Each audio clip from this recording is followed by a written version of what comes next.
বিসমিল্লাহির রহমানির রহিম। প্রিয় দেশবাসী, আসসালামু আলাইকুম। গণহত্যাকারী হাসিনার পলায়নের মধ্যে দিয়ে 15 বছরের ফ্যাসিবাদী শাসনের অবসানের পথ উন্মুক্ত হয়েছে। তাই দেশে জবাবদিহিমূলক গণতন্ত্র প্রতিষ্ঠার এখনই শ্রেষ্ঠ সময়। লাঞ্ছিত, বঞ্চিত, অধিকারহারা মানুষ একটি স্বাধীন, নিরাপদ এবং মর্যাদাকর জীবনের প্রত্যাশায় উন্মুখ হয়ে রয়েছেন। জনপ্রত্যাশা পূরণের জন্য একটি নিরাপদ এবং মানবিক বাংলাদেশ গড়ার এখনই শ্রেষ্ঠ সময়। ফ্যাসিবাদী শাসনের অবসান ঘটিয়ে দেশের গণতন্ত্র, মানবাধিকার, ভোটের অধিকার প্রতিষ্ঠার জন্য গত 15 বছর ধরে গণতান্ত্রিকামী মানুষ আন্দোলন সংগ্রাম অব্যাহত রেখেছিলেন। আন্দোলন করার সময়, আন্দোলনরত অবস্থায় এই সময় অসংখ্য মানুষ গুম হয়েছেন, অসংখ্য মানুষ হয়েছেন খুন, অপহৃত হয়েছেন বহু মানুষ, অনেকে চিরতরে হয়েছেন পঙ্গু। আন্দোলন সংগ্রামের ধারাবাহিকতায় শেষ পর্যন্ত ছাত্র জনতার ঐতিহাসিক গণ অভ্যুত্থানে গণহত্যাকারী হাসিনা দেশ ছেড়ে পালিয়ে যেতে বাধ্য হয়েছে। প্রিয় দেশবাসী, ঐতিহাসিক গণ অভ্যুত্থানের সাফল্য ও উদ্দেশ্য নস্যাৎ করে দিতে সুপরিকল্পিতভাবে চলছে ষড়যন্ত্র, এবং এই ষড়যন্ত্রের অংশ হিসাবেই একটি ধর্মীয় জনগোষ্ঠীর উপরে পরিকল্পিত হামলার ছক কষে দেশে একটি অস্থিতিশীলতার সৃষ্টির অপচেষ্টা চালানো হয়েছিল। তবে হাসিনা পতন আন্দোলনের পক্ষের শক্তি এবং অন্তর্বর্তী সরকারের সময়োচিত পদক্ষেপের কারণে বিতাড়িত অপশক্তির পরিস্থিতির অবনতি ঘটাতে ব্যর্থ হয়েছে। কিন্তু তারপরেও তাদের ষড়যন্ত্র থেমে নেই। কিন্তু গণ অভ্যুত্থানে চেতনা ও লক্ষ্য সুসংহত করতে হলে বিতাড়িত গণবিরোধী শক্তিকে আইনের মুখোমুখি করার পাশাপাশি জনগণের রাজনৈতিক এবং অর্থনৈতিক ক্ষমতায়ন অত্যন্ত জরুরি। জনগণের রাজনৈতিক ক্ষমতায়নের প্রধান হাতিয়ার হচ্ছে প্রতিটি নাগরিকের ভোট প্রয়োগের অধিকারকে নিশ্চিত করা যে কোনো মূল্যে। প্রিয় দেশবাসী, ক্ষমতার পরিবর্তন মানেই আমার কাছে শুধু রাষ্ট্র ক্ষমতার হাতবোতল নয়। ক্ষমতার পরিবর্তন মানে রাষ্ট্র এবং রাজনীতির গুণগত পরিবর্তন। জনগণের রাজনৈতিক এবং অর্থনৈতিক ক্ষমতায়ন নিশ্চিত করা না গেলে রাষ্ট্র এবং রাজনীতির কাঙ্ক্ষিত গুণগত পরিবর্তন সম্ভব নয়। কাঙ্ক্ষিত রাষ্ট্র সংস্কারে জনগণের আকাঙ্ক্ষা নিশ্চিত করতে হলে অবশ্যই গণতান্ত্রিক বিধি ব্যবস্থাকে টেকসই করতে হলে জনগণের ভোটে জনগণের কাছে জবাবদিহিমূলক সরকার প্রতিষ্ঠা করতেই হবে। বাংলাদেশের পক্ষে শক্তির কাছে, গণতান্ত্রিক শক্তির কাছে আমার বিনীত আহ্বান, আপনারা পরাজিত অপশক্তির পাতা ফাঁদে পা দেবেন না। ছাত্র জনতার গণ অভ্যুত্থানকে চূড়ান্ত সফলতায় নিতে হলে কেউ দখলদারিত্বে লিপ্ত হবেন না, দখলদারিত্বে সহায়তা করবেন না, কেউ দয়া করে দুর্বলের উপর আঘাত হানবেন না, কেউ দয়া করে নিজেদের হাতে আইন তুলে নেবেন না। প্রতিশোধ, প্রতিহিংসা নয়। আসুন কার্যকর রাষ্ট্র সংস্কার নিশ্চিত করতে তারুণ্যের কাঙ্ক্ষিত একটি বৈষম্যহীন গণতান্ত্রিক রাষ্ট্র নির্মাণ করতে আমরা প্রত্যেকেই যিনি যার অবস্থান থেকে আরও দায়িত্বশীলতার পরিচয় দেই।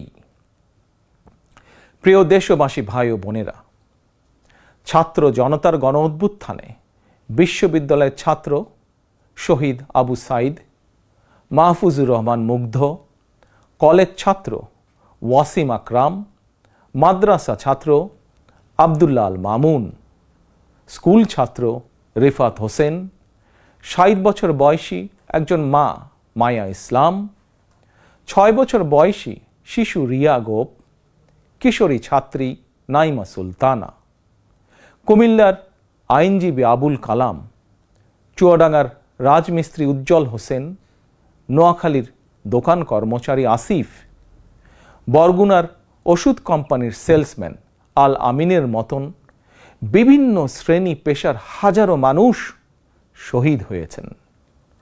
অসংখ্য মানুষ দেশের বিভিন্ন হাসপাতালে চিকিৎসাধীন রয়েছেন। পাবনার গাড়ি চালক আরাফাত হোসেন, মিরপুরে গুলিবিদ্ধ 22 বছর বয়সী মুস্তাকিম, দোকান কর্মচারী আতিকুল, অষ্টম শ্রেণীর শিক্ষার্থী তামিমের মতন অনেকের, বহু মানুষের হাত কিংবা পা কেটে ফেলতে হয়েছে। শত শত মানুষ দৃষ্টিশক্তি হারিয়ে ফেলেছেন, অন্ধ হয়ে গিয়েছেন চিরতরে, পঙ্গু হয়েছেন শত শত মানুষ চিরতরে। অসংখ্য প্রাণের বিনিময় 5ই আগস্ট অর্জিত স্বাধীনতায় গণতান্ত্রিকামী মানুষ আরও একবার স্বাধীনতার স্বাদ উপভোগ করলেও হাসিনা পতন আন্দোলনে যেসব পরিবার তাদের সন্তান স্বজনকে হারিয়েছেন কিংবা আহতদের চিকিৎসা করাতে গিয়ে যেসব পরিবারে অসহনীয় দুর্দশা নেমে এসেছে, সেসব বীর সন্তানদের ঘরে মুক্তির স্বাদের সেই ছোঁয়া এখনো লাগেনি। প্রিয় দেশবাসী, গণ অভ্যুত্থানে যারা হতাহত হয়েছেন তাদের তালিকা তৈরি করে প্রয়োজনীয় সহায়তার লক্ষ্যে অন্তর্বর্তীকালীন সরকার ইতিমধ্যেই নানা উদ্যোগ গ্রহণ করেছেন। এটি অবশ্যই একটি ইতিবাচক পদক্ষেপ। তবে গণ অভ্যুত্থানে যারা হতাহত হয়েছেন তাদের পরিবারের সদস্যদেরকে রাষ্ট্রীয় আয়োজনে সম্বর্ধনা দেওয়া হলে, রাষ্ট্রীয়ভাবে সম্মান জানালে কিছু সময়ের জন্য হলেও হতাহতদের পরিবারগুলো হয়তো একটু মানসিক সান্ত্বনা পাবেন। এ ধরনের উদ্যোগ গণ অভ্যুত্থানে চেতনাকে আরও শানিত করবে বলে আমার বিশ্বাস। একই সঙ্গে প্রতি বছর 5ই আগস্টকে রাষ্ট্রীয় উদ্যোগে জাতীয় জীবনে একটি বিশেষ দিবস হিসাবে পালন করার বিষয়টিও বিবেচনা করা দরকার বলে সমাজের বিভিন্ন শ্রেণী পেশার মানুষ বিশ্বাস করেন। আমি এ প্রসঙ্গে আরও একটি বিষয় সরকারের দৃষ্টি আকর্ষণ করতে চাই। 2018 সালেও সারা দেশে কোটা সংস্কার আন্দোলন হয়েছিল। সেই সময়েও আন্দোলনকারীরা রাষ্ট্রীয় প্রতারণার শিকার হয়েছিলেন। গণহত্যাকারী হাসিনা আন্দোলনকারীদেরকে সেই সময়েও নির্মমভাবে দমন করতে চেয়েছিল, দমন করেছিল। এমনকি খুনি হাসিনা সেই সময়ে আহতদেরকে চিকিৎসার সুযোগ পর্যন্ত দেয়নি। সুতরাং দেরিতে হলেও 2018 সালের হতাহত কোটা সংস্কার আন্দোলনকারীদের বর্তমানে রাষ্ট্র কিভাবে সহায়তা করতে পারে সেটিও বিবেচনায় নেওয়া দরকার বলে আমি মনে করি। আমি বিশ্বাস করি তারুণ্যের শক্তি, তারুণ্যের আকাঙ্ক্ষাকে উপেক্ষা করে কখনোই একটি রাষ্ট্র ও সরকার অভীষ্ট লক্ষ্যে পৌঁছতে পারে না। প্রিয় দেশবাসী, এবার আমি বিশেষ করে প্রিন্ট এবং ইলেকট্রনিক মিডিয়ার সংশ্লিষ্টদের দৃষ্টি আকর্ষণ করে দুটি কথা বলতে চাই। গণহত্যাকারী হাসিনা সারা দেশের সংবাদপত্রের স্বাধীনতা কেড়ে নিয়েছিল। সংবাদপত্রের স্বাধীনতা হরণকারী হাসিনা পালিয়েছে জনগণের অভ্যুত্থানে। জনগণের প্রত্যাশা, আপনারা আপনাদের যার যার সংবাদপত্রে নির্ভয়ে এই শব্দটি লিখবেন, হাসিনা পালিয়েছে। হাসিনা পালিয়েছে শব্দটির পরিবর্তে কোনো গণমাধ্যম যদি ভিন্ন শব্দ প্রয়োগের অপকৌশল নেন, সেটি জনগণের কাছে আপনাদের বিবেকের স্বাধীনতাকেই প্রশ্নবিদ্ধ করবে। আপনাদের প্রতি আমার বিনীত আহ্বান, গত 15 বছরে যেই সকল পরিবারের মানুষগুলো গুম, খুন, অপহরণের শিকার হয়েছেন, ছাত্র জনতার বিপ্লবে হাজারো মানুষ যারা শহীদ হয়েছেন, আহত হয়েছেন, তাদের এবং তাদের পরিবারের দুঃখ দুর্দশার কথাগুলো আপনারা আপনাদের সংবাদ মাধ্যমে তুলে ধরবেন। সাগররুনি হত্যা মামলার তদন্ত এক যুগেও কেন শেষ হলো না, সেই প্রশ্ন আপনারা আপনাদের মাধ্যমে তুলে ধরবেন। জনগণ আপনাদের কাছ থেকে আয়নাঘর নিয়ে অনুসন্ধানী রিপোর্ট দেখতে চায়। হাসিনা দেশটাকে লুটেরার রাষ্ট্রে পরিণত করেছিল। জনগণ দুর্নীতির সেই সব চিত্র প্রতিদিন আপনাদের সংবাদপত্রে গণমাধ্যমগুলোতে দেখতে চায়। গণহত্যাকারী খনি হাসিনা প্রতিবার কিভাবে জনগণের ভোটকে ডাকাতি করে নিয়ে গিয়েছিল, গণমাধ্যমে প্রতিদিন সেই সব চিত্র তুলে ধরে বিশেষ অনুষ্ঠান প্রচারের আহ্বান জানাই আপনাদেরকে। গণমাধ্যমে হাসিনার অপকর্ম ফ্রেমবন্দি থাকলে ভবিষ্যতে আর কেউ হাসিনার মতন ভোট ডাকাতি, গণহত্যায় লিপ্ত হতে সাহস করবে না, যা বাংলাদেশের ভবিষ্যৎ গণতন্ত্রের ভিতকে মজবুত করবে এবং ক্ষমতাসীনদেরকে স্বৈরাচারী আচরণ থেকে বিরত থাকতেও বাধ্য করবে।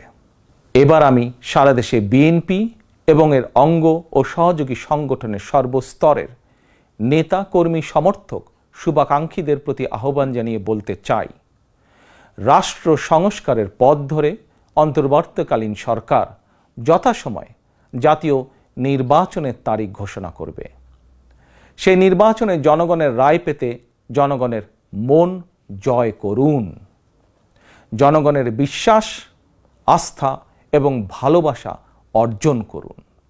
জনগণের সুখে দুঃখে জনগণের সঙ্গে থাকুন, পাশে থাকুন, জনগণকে সঙ্গে রাখুন। ধর্ম, বর্ণ পরিচয়ের কারণে কেউ যাতে অনিরাপদ বোধ না করেন, দায়িত্বশীল এবং জনপ্রিয় দল বিএনপির একজন নেতা, কর্মী, সমর্থক হিসাবে সেটি আপনাদেরকে নিশ্চিত করতে হবে। সেটিকে নিশ্চিত করুন আপনারা। পরিশেষে আমি আরও একটি বিষয় উল্লেখ করতে চাই। গণহত্যাকারী হাসিনা পতনের আন্দোলনে দেশে ছাত্র জনতার পাশাপাশি প্রবাসী বাংলাদেশিরাও বিশেষ অবদান রেখেছেন। দেশে যখন মত প্রকাশের স্বাধীনতা রুদ্ধ করে দেওয়া হয়েছিল, প্রবাসীদের মধ্যে একদল সাহসী মুখ প্রবাস থেকেই জনগণের সামনে হাসিনার দুঃশাসনের ইতিবৃত্ত তুলে ধরে গণ আন্দোলনে সামিল থেকেছেন। প্রবাসে থেকেই হাসিনা পতনের আন্দোলনের সঙ্গে একত্বতা প্রকাশ করতে গিয়ে কোনো প্রবাসী বাংলাদেশিকে প্রবাসে জেল জুলুম সইতে হয়েছে বা এখনো হচ্ছে। প্রবাসীদের অবদানকে কৃতজ্ঞতার সঙ্গে স্মরণ করে আমার আহ্বান, ছাত্র জনতার কাঙ্ক্ষিত একটি বৈষম্যহীন গণতান্ত্রিক বাংলাদেশ নির্মাণে অতীতের মতন ভবিষ্যতেও সংশ্লিষ্ট দেশের আইন মেনে সাধ্য মতন আপনারা আপনাদের যার যার অবস্থান থেকে ভূমিকা অব্যাহত রাখবেন। দেশে প্রবাসে সকলকে ধন্যবাদ জানিয়ে আমার বক্তব্য শেষ করছি। আল্লাহ হাফেজ। বাংলাদেশ জিন্দাবাদ। বাংলাদেশ জাতীয়তাবাদী দল জিন্দাবাদ।